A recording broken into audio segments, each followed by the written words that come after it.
You're 3 days away from asking them out. You've rehearsed it. You know they're interested. And then you pick a fight over nothing and ghost them for a week. You're 72 hours from the promotion. Your boss schedules the meeting. You've earned it. And then you miss the deadline on the easiest project of your career. You're 5 pounds from your goal weight. You can see it. You can feel it. And then you eat an entire pizza at 11 p.m. and don't go to the gym for 2 weeks. This isn't laziness. This isn't bad luck. This is Jung's Threshold Complex, your shadow's primal terror of becoming visible. And in the next 11 minutes, you're going to learn the 3 ways it's killing your future, the neurological reason you can't stop, and the 90-second ritual that lets you cross the threshold without blowing up your life. Let's go. Here's what's happening. You're standing at a threshold, the invisible line between who you are and who you're becoming. And right before you cross it, your shadow activates one of 3 self-sabotage programs. Trap has shown, the deserving trap. This is the person who says, I don't deserve this. You're about to get the job, the relationship, the body, the life. And a voice in your head whispers, people like you don't get things like this, so you sabotage it before the universe can. Here's the Jungian truth. Your shadow is holding you hostage to a childhood identity. Maybe you were the forgotten kid, the screw-up, the one who got leftovers. That identity felt safe because it was predictable. Success is dangerous. Success means people will see you, and if they see you, they might reject the real you. So your shadow kills the opportunity first. Trap #2, the visibility trap. This is the person who's terrified of being seen. You want success, but you want it quietly. You want the promotion, but not the speech. You want the relationship, but not the vulnerability. You want the body, but not the attention. Here's what's happening. Your shadow equates visibility with annihilation. At some point in your past, being seen meant being punished, mocked, criticized, abandoned. So now, every time you're about to step into the light, your shadow pulls the emergency brake. You miss the meeting. You cancel the date. You binge eat. Anything to stay invisible. Trap #3, the responsibility trap. This is the person who's terrified of who they'll become after they succeed. You're not afraid of success, you're afraid of the maintenance. If you get the promotion, you'll have to keep performing. If you get the relationship, you'll have to keep being worthy. If you lose the weight, you'll have to keep it off. Here's the shadow mechanism. You've mistaken becoming for pretending. You think the new version of you is a role you'll have to play forever, exhausting and fake. So your shadow says, let's just stay who we are. It's easier. And you sabotage the threshold before you're forced to cross it. Which one made your stomach drop? That's the one. Carl Jung called this the Threshold Complex, the shadow's terror of identity transformation. Here's how it works. Your psyche is split into 2 parts, the persona and the shadow. The persona is the mask you wear, the version of yourself you've built to survive. The shadow is everything you've repressed to maintain that mask. Your desires, your rage, your hunger, your bigness. The threshold is the moment when the persona has to die so the self can emerge. And your shadow? Your shadow will do anything to keep the persona alive.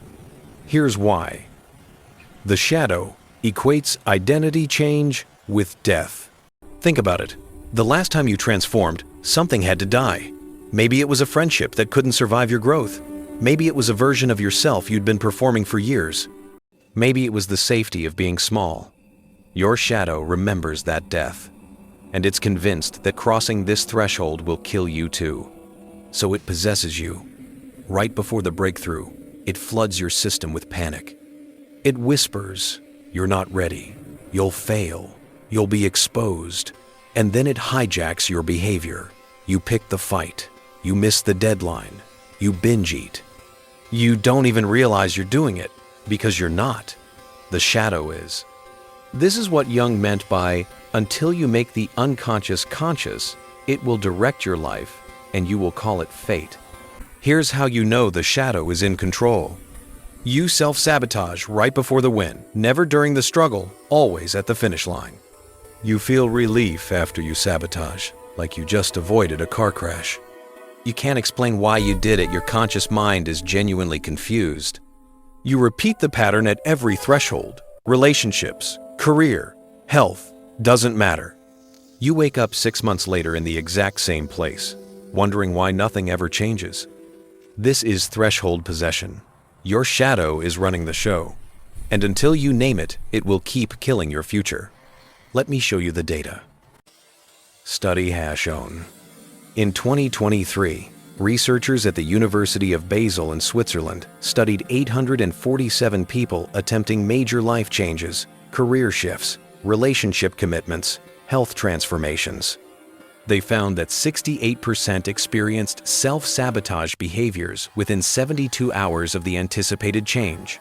The closer they got to the threshold, the more likely they were to sabotage. The researchers called this proximity-triggered avoidance. Your nervous system freaks out when success gets real. Study #2.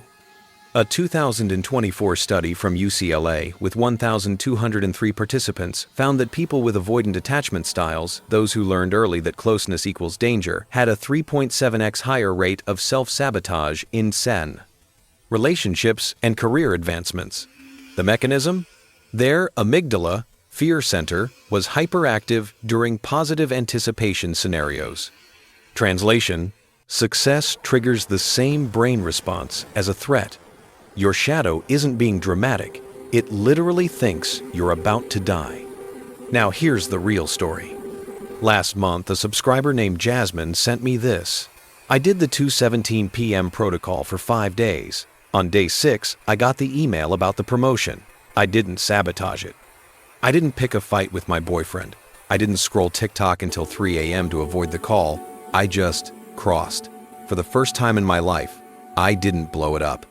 My therapist asked what changed. I told her I stopped negotiating with my shadow. Bonus data. A 2024 cross-platform analysis of 14 million posts, tag number self-sabotage, found that engagement peaked between November and January, the threshold season. People aren't just sabotaging randomly. They're sabotaging when the new year forces them to confront who they could become. This isn't motivational. This is biological. Your shadow isn't your enemy. It's a survival program that thinks success equals visibility, equals death. Here's the part no one tells you. You're not sabotaging success. You're protecting the version of yourself that survived.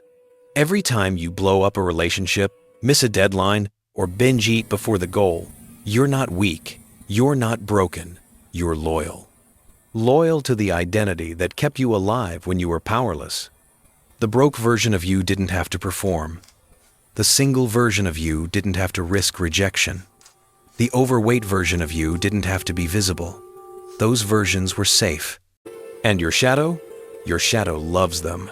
Your shadow will sabotage your future to keep them alive. But here's the Jungian reframe. The threshold isn't asking you to kill your past self. It's asking you to integrate it. You don't have to abandon the kid who learned to stay small. You just have to stop letting them drive. If you're still here at 6:52, you already know which trap you're in. The part of you that wanted to click away 3 minutes ago. That's the shadow trying to protect itself. It doesn't want to be seen. It doesn't want to be named. It wants to stay in the dark where it's safe. But the fact that you're still watching means something inside you is ready. Ready to stop calling it fate. Ready to stop wondering why you keep ending up in the same place. Ready to cross. You wouldn't have stayed this long if you weren't. All right. Here's the 90-second protocol that stops the sabotage before it kills your breakthrough. This is called the Threshold Crossing Protocol. 3 steps, 5 days, precision timestamps. Step 1. Name the shadow at 2:17 p.m. 30 seconds. Every day for 5 days, at exactly 2:17 p.m., set a timer. Wherever you are, stop. Close your eyes. Say out loud or in your head, "Shadow, I see you. You're afraid I'll become visible. You're afraid I won't survive this, but I'm crossing anyway." That's it. 30 seconds. You're not fighting the shadow. You're not reasoning with it. You're witnessing it. The moment you name it, it loses half its power. Step 2. Feel the threshold at 8:47 p.m., 90 seconds. At exactly 8:47 p.m., set another timer. This time, feel the exact emotion the shadow is trying to protect you from. Are you afraid of being seen? Feel that. Are you afraid you're not worthy? Feel that. Are you afraid of the maintenance? Feel that. Don't fix it. Don't journal it. Don't analyze it. Just feel it for 90 seconds. Let it move through your body. This is shadow integration. You're teaching your nervous system that the feeling won't kill you. Step 3. Cross micro thresholds for 24 hours. Repeat daily. For the next 24 hours, practice crossing tiny thresholds. Speak up in the meeting. Send the text. Post the photo. Order the salad. Whatever small version of crossing is available, do it. Your shadow learns through repetition. Every micro threshold you cross is proof that you can survive visibility. The failure protocol. If you skip a day, don't restart the count. Just write down why you skipped. Too tired. Forgot. Didn't feel like it. That reason? That's the shadow's excuse. You just turned resistance into data. You did the work anyway. Here's the 5-day challenge. Day 1. Name your trap in the comments. I'm in the deserving trap, visibility trap, responsibility trap. Day 2. Do step 1 at 2:17 p.m. Screenshot your timer. Post it to your story. Tag me. Use number threshold crossing. Day 3. Do step 2 at 8:47 p.m. Comment one word for what you felt. Terror, relief, nothing. Day 4. Cross one micro threshold. Comment what you did. Day 5. Name what changed, even if it's small. The goal isn't perfection. The goal is visibility. You're making the unconscious conscious. You're refusing to let the shadow call it fate. All right. Binary time. Comment right now. I'm crossing the threshold, or I'm staying safe. One or the other. No explanation. Just declare. If this hit, smash the like button, not for me, for the algorithm. More people need to hear this. Screenshot the ritual at 8:47, post it to your story, tag me. I repost 5 every week. Let's make threshold crossing go viral. Subscribe and turn on notifications. Next week, we're talking about the phantom self, why you don't recognize your own reflection. If you've ever looked in the mirror and felt like you're performing someone else's life, that one's for you. The shadow doesn't want you to cross, but you didn't come this far to stay safe. See you at the threshold.